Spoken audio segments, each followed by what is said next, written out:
What's up guys, welcome and welcome back to the channel. Ackeem still here. Now in this video I'm going to review for you guys the Amazon Fire 7 tablet. I'm going to tell you guys what this tablet can do, who is this tablet for, and all those things, so stay tuned.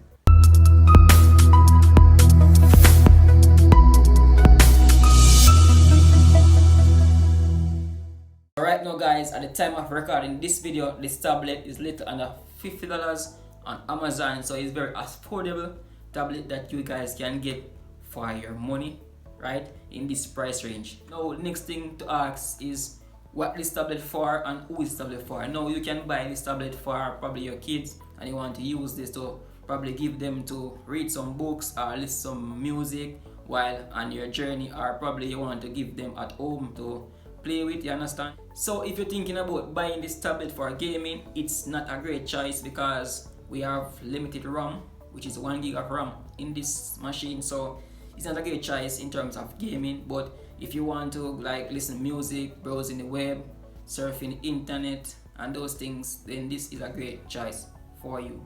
So basically this tablet comes with a 7-inch display screen. As you can see, it can fit in my palm right here, and it also comes with 16 gig and 32 gig RAMs, right? And it can also hold up to 512 gigabytes of storage. So if you want to put external storage in it to get more space, you can put up to 500 gig of external storage. And the battery life on this guys is very good because it have up to 7 hours while browsing the web, while surfing internet, watching videos and listening to music. So the front camera is 2 megapixel and also the rear camera is 720 HP resolution.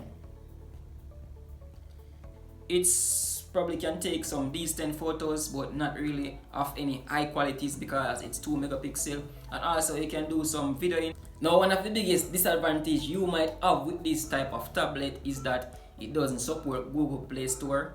It also, you can download all of your apps from the Amazon Play Store, but Amazon doesn't really have all of the apps in the Play Store as Google Play Store. So what you can do is to download the Google Play Store on it. So basically you have to sideload the Google Play Store on it for it to work. And also in the future I might do a video on that if you guys request me to do one of those videos, how I install the Google Play Store on this device. If you happen to want to purchase one of these and you want to load on a Google Play Store in the future, anywhere you can get those apps.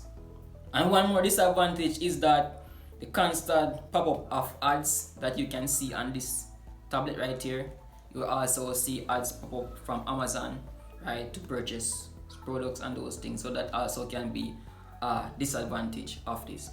But then again, I can't stress the fact that this is a great price for just under $50. You can pick up one of these on Amazon, so it's great for listening music, great for reading books, great for just streaming the webs and those things, and watching your videos on YouTube and all of those things that you can think of, right? So if you are interested in getting one of these, I'll leave a link in the description that you guys can look at and purchase. And also guys, if you like this video, give it a thumbs up and also subscribe to this channel if you haven't already, so you can get more videos like this. As always, thanks for watching and I see you in my next one.